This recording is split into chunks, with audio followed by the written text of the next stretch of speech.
told you 3 times in class already. But we wanted to make this above and beyond just a PowerPoint for you, Dr. Hansborough.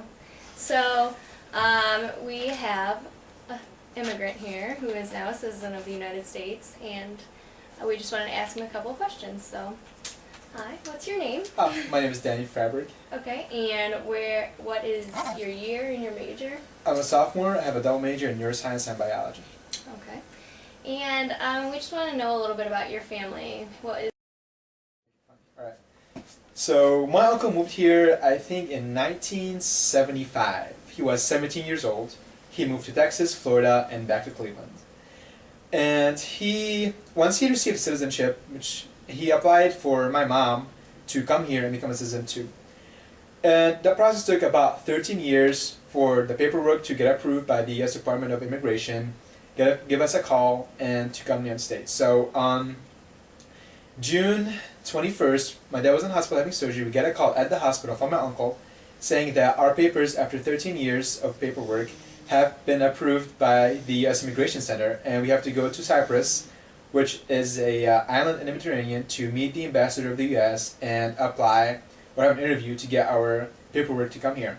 So in 2 days, we left Lebanon, went to Cyprus, had an interview which lasted the whole day with the ambassador. Asked us questions such as, why do you want to come to the U.S.? Why do you want to leave your country? Do you have any families living here? What's your plan? I mean, for us, I want to go to high school and then go to college, and maybe after that go to medical school. And then at the end of the day, around 4 o'clock, I got a call from the ambassador saying that to come back to the embassy to pick up our passports, which has been stamped for a green card, which is actually the legal part of coming to the U.S. And they told us that we only have a period of 6 months to leave Lebanon and come here in order to live legally. So we went back home, we got everything done. It was kind of sad to leave like family and friends and girlfriends, everybody back home, and then move here. So we got that, and on July 19, 2003, we got here. We landed in Detroit, and we had to go through the immigration center over there. They stamped our green card saying that we arrived here on July 19, because it's going to take us 5 years of that day to get a citizenship. So let's say that you leave to Canada, you go on vacation to Canada for 2 weeks, so instead of taking you 5 years to become a citizen, it will take you 5 years and 2 weeks to become a citizen.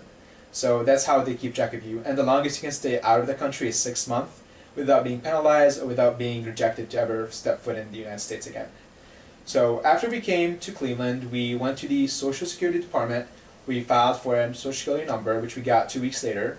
At the same time, we received our actual green cards, which look like a driving license with your alien number on it, a picture of you, where you're from, when did you come to the U.S., and when does it expire. And you can use that as a passport to get out of the country. And after 5 years of living here, we applied for citizenship. We went downtown. We had to get to the FBI building where we had to get our fingerprinting taken, because they have to do a background check on you to see if you ever have committed a crime that's drugs, or ever been committed to with a terrorism group. So thankfully we did not. So after that, they gave us a big book with the U.S. history in it. It's about 100 questions, and they ask you questions such as, name the 2 longest living in the U.S., what is the president's cabinet composed of, who wrote national anthem, and stuff like that. So after 2 weeks of studying, we had an appointment. So we went downtown again, and we had an interview with an FBI agent who asked you 10 questions out of the 100 questions, and you can only miss 4 questions. And this is the written part. And then he asked you to read in English. I remember my sentence was, they have a ball, and to write in English, they went grocery shopping. So after that was kind of obvious. It was like pretty easy for me to do.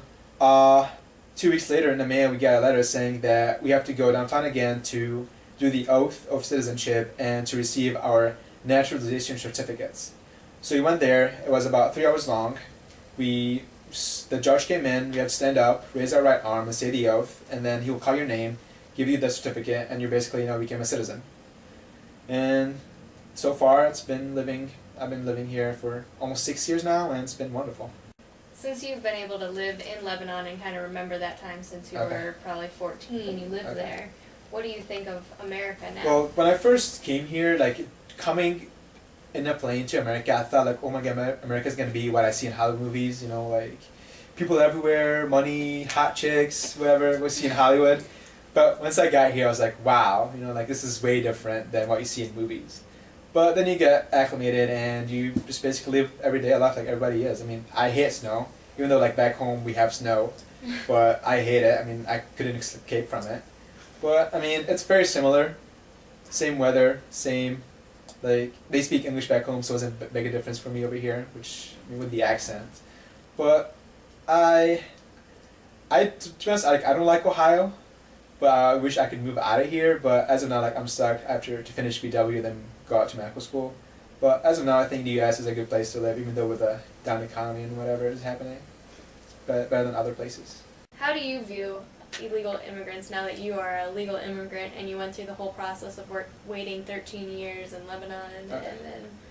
Well, for illegal immigrants, I think there should be a law that would require them that after living here for so many years, paying taxes and basically like living as a like a U.S. citizen, I think there should be a law that would give them the privileges to apply for like a green card and then after that apply for citizenship because I mean they're living here, they're paying taxes, they're living everyday life that each American lives.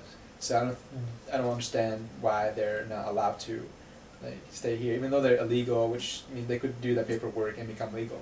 It's not complicated. The Obama administration is trying to do this process, and it's called the Pathway to Citizenship.